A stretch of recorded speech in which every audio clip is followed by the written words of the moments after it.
Olá galera, tudo bem? Espero que todos estejam bem.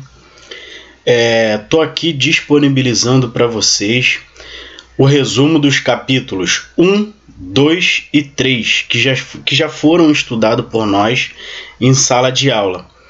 Vamos lá? Então galera, o que nós vamos estudar nesse vídeo aula aqui? Nós vamos relembrar os assuntos do capítulo 1, que está aí, ó, biomas tropicais. Vamos falar o que é um bioma, as zonas climáticas da Terra, o que são florestas tropicais. Vamos estudar também o capítulo 2, biomas temperados, zona temperada e florestas temperadas. No capítulo 3, iremos estudar com o título Os limites para a ocupação humana, o que é ecúmeno e o que é anecúmeno, estepes e desertos, regiões geladas e grandes altitudes. Então, galera, capítulo 1 começa com o seguinte assunto aqui, ó, biomas tropicais. Aí ele começa debatendo o que é bioma. Aí ele vem lá. Consiste em agrupamento e interação de vida vegetal e animal, definido pelos tipos de vegetação contíguos e identificáveis em escala regional, com condições geológicas e climáticas bem similares, resultando em uma diversidade biológica própria. Ou seja, gente, o que é bioma? Bioma nada mais é do que vida vegetal e a vida animal que vai se desenvolver em uma determinada região do mundo, definido principalmente a partir pelas questões climáticas. Ou seja, você só encontra determinados tipos de vegetações e tipos de animais em determinadas áreas do planeta graças ao clima que rola naquele local ali, que define aquele local e vai acabar definindo a vegetação e o tipo de vida animal que vai existir ali também. Esse capítulo traz também as zonas climáticas da Terra, já que a gente está falando de bioma, e ele é definido principalmente pelas questões climáticas. E está aqui, ó, zonas climáticas da Terra. O que são zonas climáticas da Terra, gente? São zonas aí do planeta onde recebem mais iluminação e menos iluminação solar. Coloquei uma imagem para vocês verem. Está aí o planeta Terra, ele está inclinado, esse é o eixo de rotação que causa essa inclinação do planeta.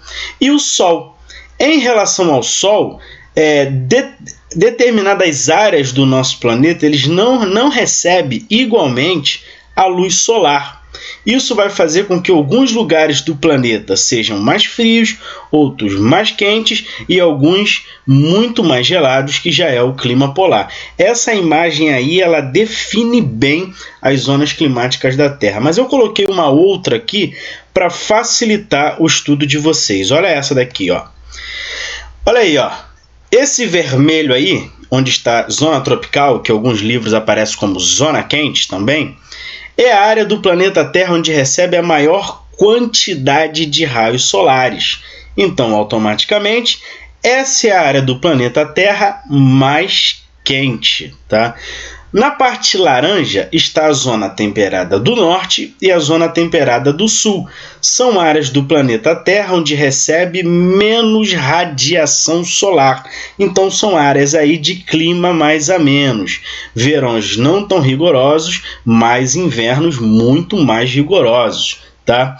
E temos as áreas polares, que é a zona glacial ártica e a zona glacial antártica, que são áreas que recebem muito menos ainda radiação solar do que as zonas temperadas. O que define isso, gente? É a posição que eles estão em relação ao Sol. Tá tranquilo? Então, você pega aí, ó, Trópico de Câncer, grande parte dele está dentro da zona temperada norte. O Trópico de Capricórnio, grande parte dele está na zona temperada do sul. E a linha do Equador, onde está a zona quente, que pega aí a área tropical, tá? E o Círculo Polar Antártico e o Círculo Polar Ártico, pegando aí as duas áreas polares do planeta, a norte e a sul. Foi?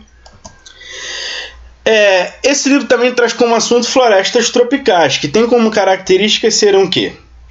Quentes e úmidas. Bom, professor, mas por que elas são quentes e úmidas?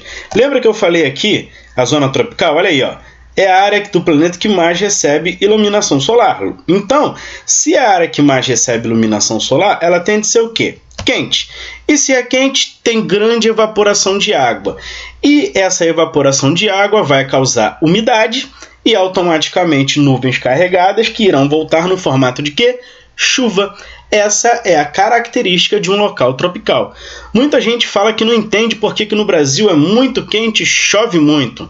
Então, galera, acabei de dizer o porquê. Nós estamos na área quente do planeta tropical, ali onde passa a linha do Equador. Show? Um outro exemplo aí, também estou trazendo aqui para vocês alguns exemplos de florestas tropicais, por quê? Tem muita gente que acha que só a Amazônia é floresta tropical e não existe nenhuma outra. O livro de vocês também trazem isso aqui, aliás, essa aula eu tirei do livro de vocês, e está dizendo lá, existe a floresta do Congo, está faltando ali um S ali, me desculpa, a floresta tropical do Congo, temos a Mata Atlântica que tem aqui no Brasil, temos aí as florestas tropicais do Sudeste Asiático. Esses aí são alguns exemplos de florestas tropicais dentro do Brasil espalhadas pelo mundo. Show? Agora vamos entrar aqui no capítulo 2. O que o capítulo 2 traz para a gente? Ele traz o título Biomas Temperados. A gente já estudou biomas e vimos lá que é a interação entre clima, vegetação e a vida animal. Isso vai definir ali características típicas de determinadas áreas do planeta. Já falamos isso lá no capítulo 1. Agora nós vamos falar das zonas temperadas. O que são as zonas temperadas? Vamos voltar lá naquele mapinha? Calma aí, ó. Zonas temperadas, olha lá, ó, são as áreas onde a radiação solar ela bate com menos força. Automaticamente são as áreas do nosso planeta frias. Agora vamos voltar lá para o slide de zona temperada. Então aqui, ó, as zonas temperadas são áreas frias do nosso planeta, onde nós temos o quê? Os verões mais amenos, não se faz tanto calor como aqui no Brasil, e os invernos eles são muito mais rigorosos. Essas são as características da zona temperada. E elas também têm as estações do ano um pouco bem mais definidas do que a nossa. Tá? Onde parece que no Brasil o ano todo é verão, mas não é.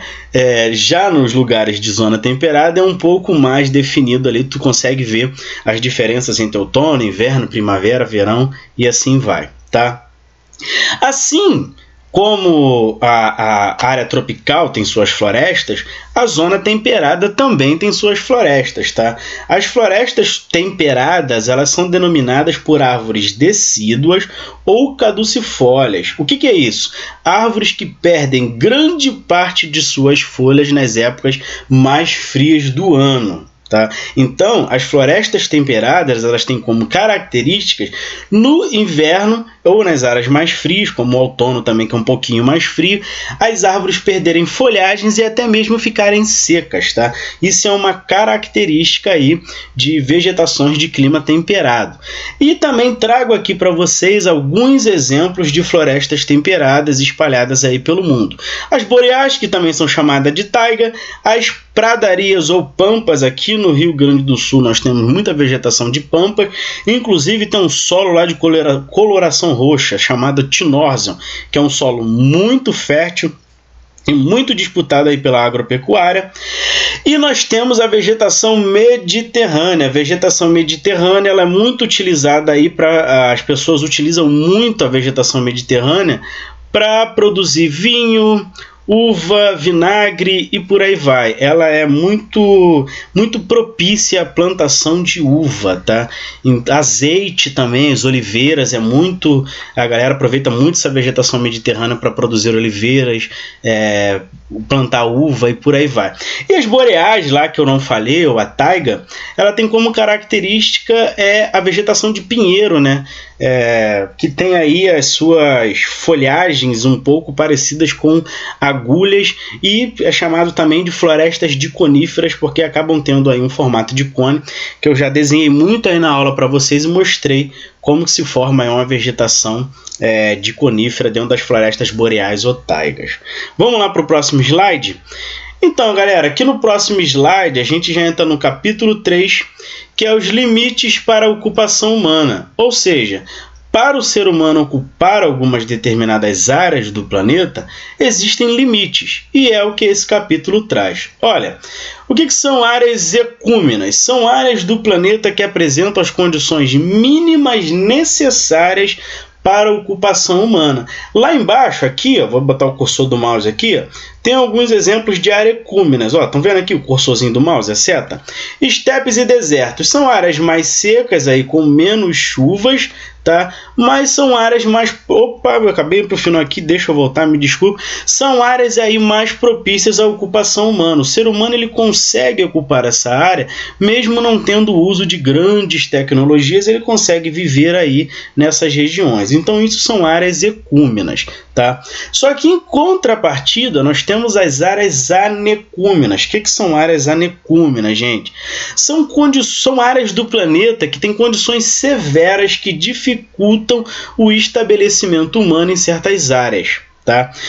Vou te dar um exemplo. A Antártica, ou Antártida, como você queira chamar, tá?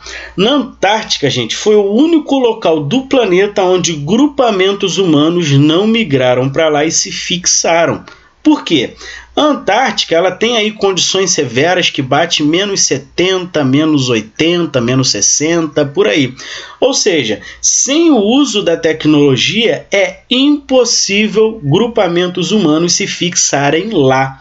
Tanto que hoje na Antártica, quem está lá na Antártica hoje? Nada mais são do que militares e pesquisadores que têm todo um aparato tecnológico que faça com que eles consigam resistir e se fixar nesse clima tão rigoroso. Então, as regiões geladas do planeta, polares, são áreas anecúmenas, que sem o uso da tecnologia é impossível se fixar ali. Tá? Temos uma outra área ecúmena do planeta que é muito pouco falado, que são as áreas de grandes altitudes. Tá? Por que elas são consideradas áreas ecúmenas? Então, gente, por causa da questão da pressão atmosférica, acaba-se tendo muito pouco oxigênio nessas áreas, o que acaba dificultando o estabelecimento humano. Em algumas regiões aí de grandes altitudes, tá? A população ela tem como... Vamos botar na Bolívia, Peru, tá? A população ela tem como costume mastigar a folha de coca e fazer chás da folha de coca e para consumirem durante o dia, para quê? Para eles conseguirem minimizar o problema da falta